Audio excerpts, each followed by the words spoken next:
Welcome to Sober Mensum Today, where we discuss middle-of-the-road drinking and how trying on an alcohol-free lifestyle might just help you show up as a better version of yourself for your life, your loved ones, and everything that matters to you most. I'm your host, Morgan Smith, and today's topic is, how much do you spend on alcohol? The truth might surprise you. But before we get into it, if you're questioning your drinking, I'd like to offer you a helpful tool that might help you determine where you stand on the alcohol drinker spectrum. If you're interested, click on the link below in the description box and you can download your free info guide. Now, on to our topic.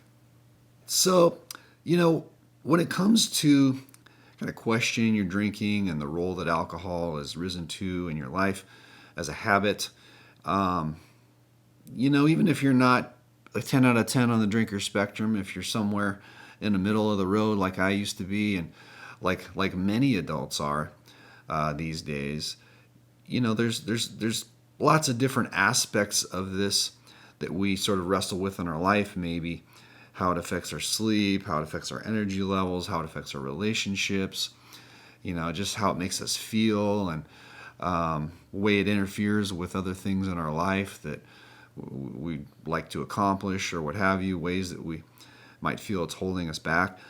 But one of the interesting sort of aspects of this that I think a lot of us don't think about, and I know that I didn't really give it much thought at all when I was sort of at the peak of my own relationship with alcohol, and that is the price tag. And I don't mean the life consequences price tag. And in this video, we're actually talking about the financial price tag.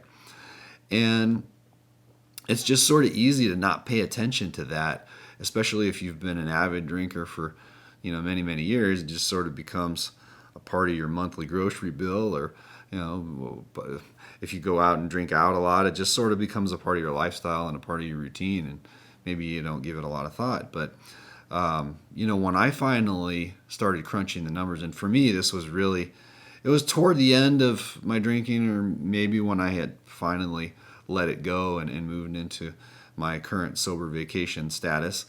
And I thought it would be interesting to just run the numbers. And I was spending around $200 a month on my drinking habit, beer and wine. And, I mostly drank at home, so I wasn't going out to bars and restaurants a lot, although we did a little bit of that. But, for folks who do drink out a lot, it can be substantially more than $200 a month. And I realize this can, relate to where you live, and, big cities might be a little more expensive drinking out and what have you. But, when I work with clients, when I work with my coaching clients, one of the things I do on the initial intake is give a questionnaire. And one of them is just out of curiosity, how much were you spending on alcohol? And a lot of times people had no idea, and takes a little bit of effort to sort of crunch the numbers.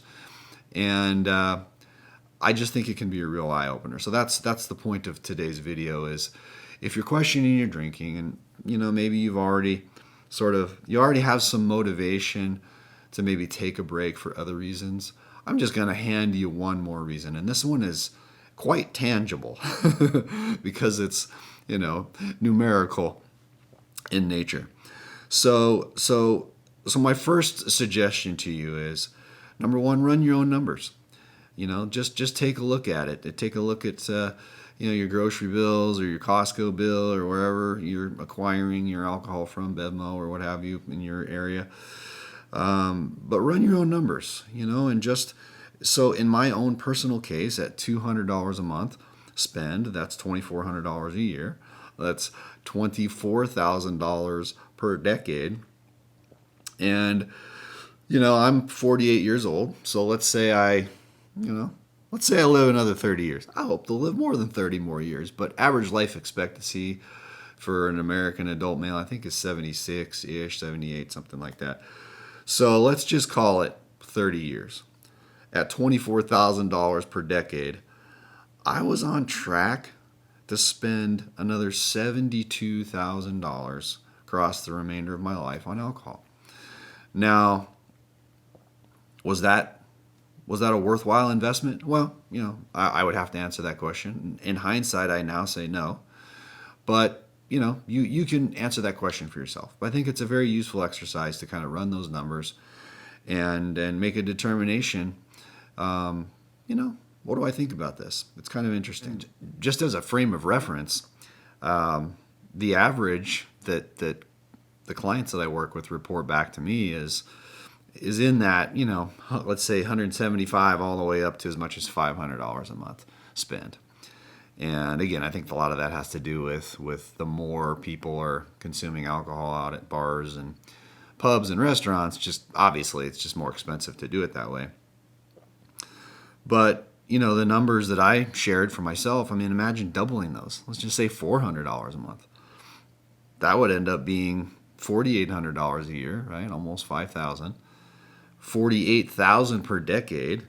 And in the 30-year example I gave you, $144,000 over the course of 3 decades. That's a lot of money, right? Isn't that? Is there maybe some other better things that could be done with it? Just asking. And then point number 2 is, I would say ask yourself, is alcohol delivering the return on investment that I ought to expect for this money that I'm outlaying for it? And again, this is only something that you can answer for yourself.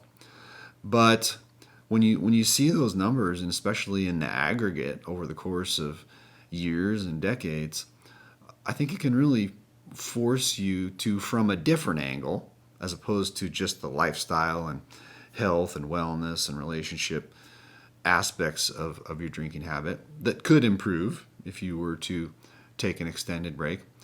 But this is just another angle to consider. How might my finances improve were I to subtract this spend from my budget? And third, I'd just like to sort of suggest that you consider, what else could I spend this money on? Are there other more worthwhile, more fulfilling ways that I could spend this money that would be, more beneficial to me than the way I'm spending it currently on my drinking habit? Some ideas that come to mind could be, maybe saving and setting it aside for just a momentous vacation. And maybe there's a place or some places that you've always wanted to visit, and perhaps you could make that happen with routing some of this alcohol spend into that bucket instead. There may be some hobbies that you have, or maybe some hobbies that you would like to have, but you don't have the time or the energy to pursue them because you're spending time drinking and or recovering from drinking.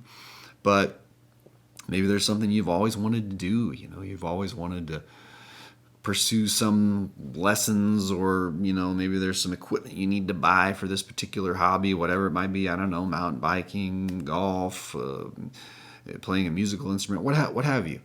Would routing this monthly portion of your budget to something like that would be more creative and more sort of life affirming than the spending on alcohol could be? What might that look like for you? Only you can answer that. Perhaps you route this money toward some, higher form of health, self-care. So by that I mean, I don't know, maybe some chiropractic visits, or some therapeutic massages, or a gym membership, or yoga classes. I don't know, anything out there like that could just be a way for you to sort of cultivate a health and wellness